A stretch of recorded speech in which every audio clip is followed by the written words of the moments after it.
বহুদিন ধরে বহু ক্রোশ দূরে বহু ব্যয় করি বহু দেশ ঘুরে দেখিতে গিয়েছি পর্বতমালা দেখিতে গিয়েছি সিন্ধু দেখা হয় নাই চক্ষু মেলিয়া ঘর হতে শুধু দুই পা ফেলিয়া একটি ধানের শীষের ওপর একটি শিশির বিন্দু। দূরের দিগন্তে সূর্য উঠছে, ছাদে এলাম, তাই ভাবলাম এই সুন্দর সকালটাকে আমার ফোনে ক্যামেরা বন্দি করি। আজকে রবিবার, একটু পরেই আঁকাতে যাব, তাই এখন যখন ছাদে এলাম একটু মুহূর্তগুলোকে বন্দি করলাম।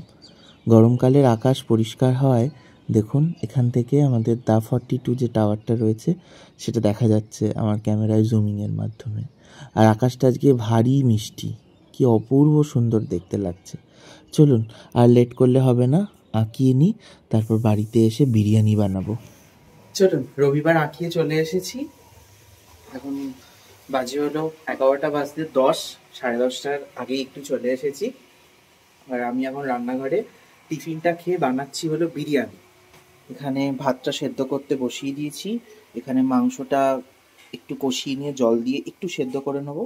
মাংসটা ভাজা হয় কিন্তু ভাজাটা শক্ত হয়ে যায় আমার, তো এই জন্য একটুখানি জল দিয়ে সেদ্ধ করে নিচ্ছি। আর এখানে আলু ভেজে রেখে দিয়েছি, বাকি সমস্ত উপকরণ রয়েছে।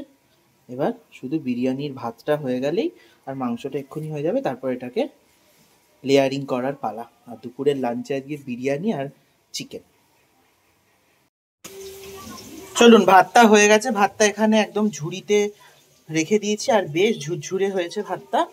আর এদিকে বেরেস্তাটা বানানোর জন্য পেঁয়াজকে কুচিয়ে এর মধ্যে চিনি দিয়ে ভালো করে চটকে এর মধ্যে দিয়ে দেবো, যাতে বেরেস্তাটা ক্রাঞ্চি হয় এবং টিটকুটে না হয়ে যায় এবং যেন মানে কড়মড়ে ব্যাপারটা থাকে, সেই জন্য চিনিটা দেওয়া।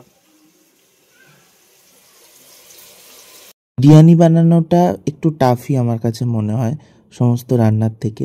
বিরিয়ানিটা বানিয়েছি কিন্তু মনের মতো হয়নি, যাই হোক কি করা যাবে, কিন্তু খেতে ভালো হয়েছিল, বাড়ির সকলে বলল যে ভালো হয়েছে।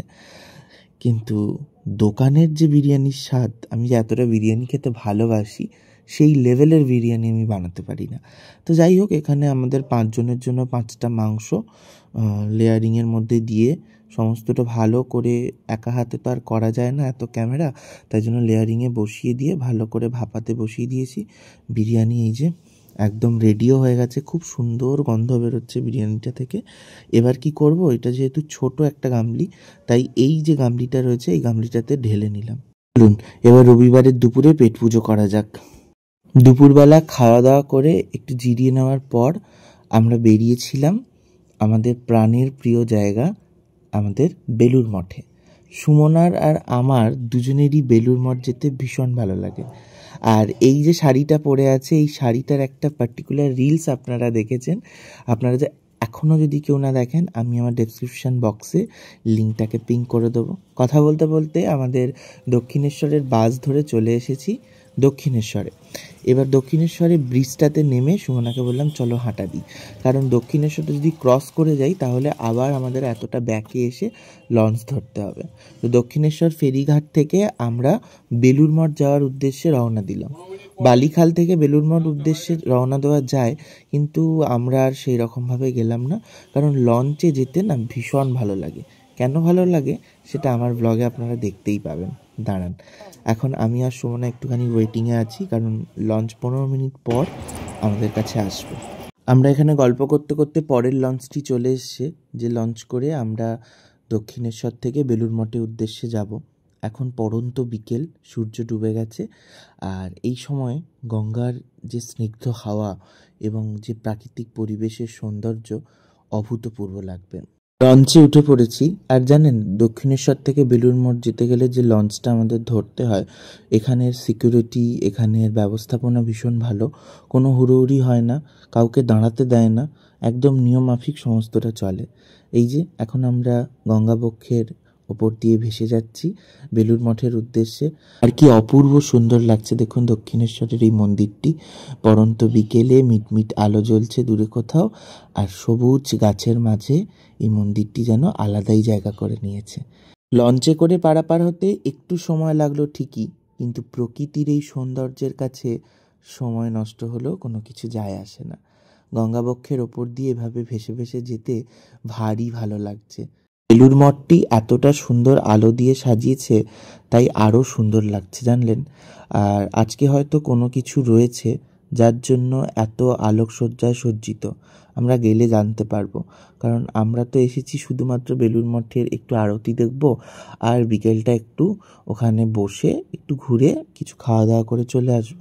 কিন্তু আজকে হয়তো আমাদের জন্য দারুণ কিছু অপেক্ষা করছে। চলুন, লঞ্চ থেকে নামার সময় হয়ে গেছে, আর যত এগিয়ে যাচ্ছি ততই সুন্দর লাগছে এই সুন্দর দৃশ্য। কি অপূর্ব লাগছে না দেখুন, জল তার নিজের মতো বয়ে চলেছে নিজস্ব ধারায়, আমরা তারই ওপরে একটুখানি জায়গা নিয়ে ভেসে চলেছি এপার থেকে ওপার। এই যে লঞ্চ থেকে নেমে পড়েছি, আর নেমে একদম হাঁটা দিচ্ছি বেলুড় মঠের উদ্দেশ্যে। গিয়ে জানতে পারবো যে আজকে এত ভিড়ের কারণ কি এবং আজকে কি রয়েছে বেলুড় মঠে। এই যে পেয়েছি ভগবান শ্রী শ্রী রামকৃষ্ণ পরমহংসদেবের 190তম জন্ম মহোৎসব। এই দিনে আমরা এখানে এসে উপস্থিত হলাম। এর চেয়ে বড় আর চাই কি বলুন তো? নিজেও জানি না, নিজের আনমনে এভাবে উপস্থিত হওয়াতে বেশ ভালো লাগছে। আমরা অনেক সময় অনেক কিছু প্ল্যানিং করে আসি, কিন্তু যখন কিছু প্ল্যানিং করে আসি না, তখন বোধহয় জীবন এবং সময় আমাদেরকে দারুণ উপহার দেয়।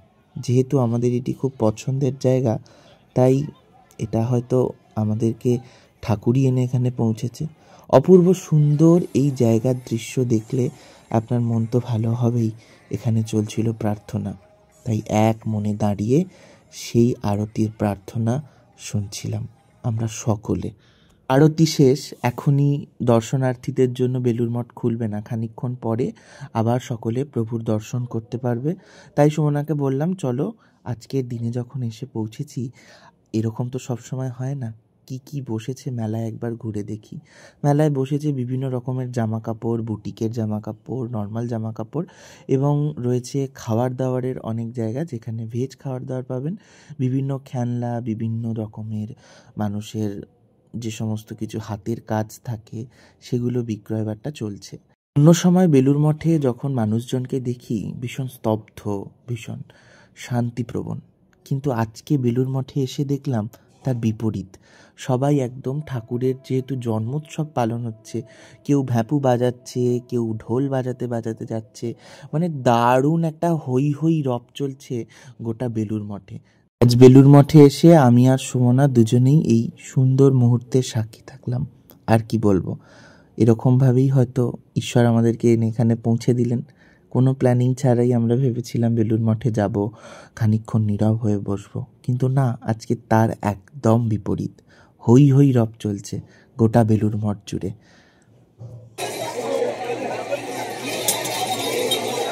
প্রভুকে দর্শন করবার পর যখন বাইরে এদিকটা দিয়ে বেরিয়ে এসেছি, কি অপূর্ব সুন্দর লাগছে দেখুন এই ফুলের গালিচাটি। প্রত্যেক বছর এই জন্মোৎসবে এত হই হই হয়, কিন্তু দেখুন আমরা জানিই না। তাই রবীন্দ্রনাথের একটি কবিতার কথা আমার খুব মনে পড়ছে।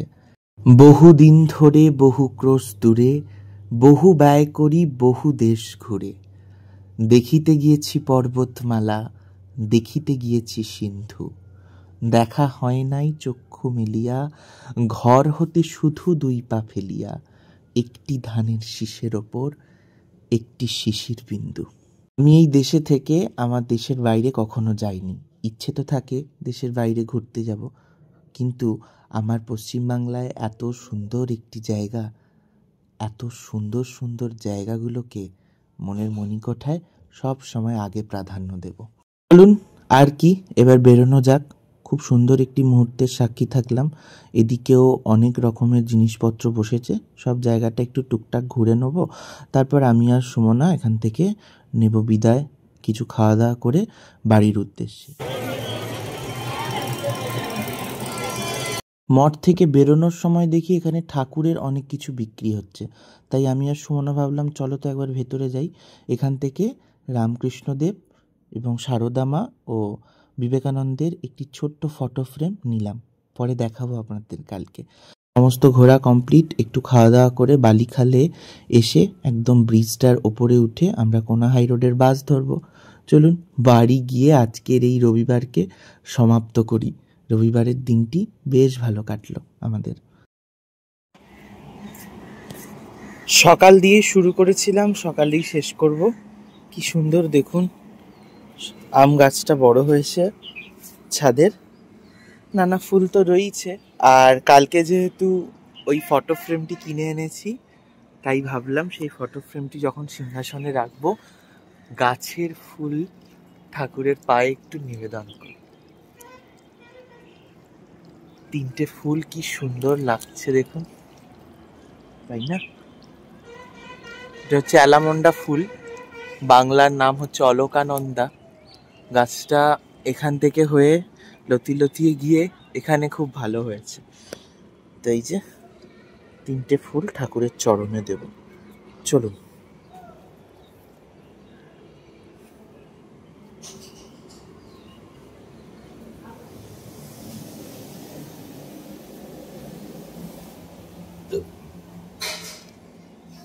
এই যে বেলুর মঠ থেকে এই সুন্দর ফ্রেমটি কিনে এনেছি। এটা আমার ঠাকুর ঘরের এখানে থাক। আমার গাছের ফুল দিয়ে ওনাদের আজকে আমার বাড়িতে আহ্বান জানাই।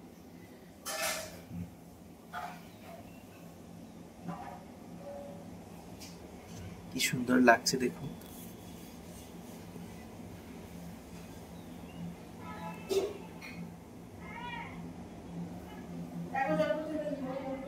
চলুন তাহলে আজকের ব্লগ এখানে শেষ করছি।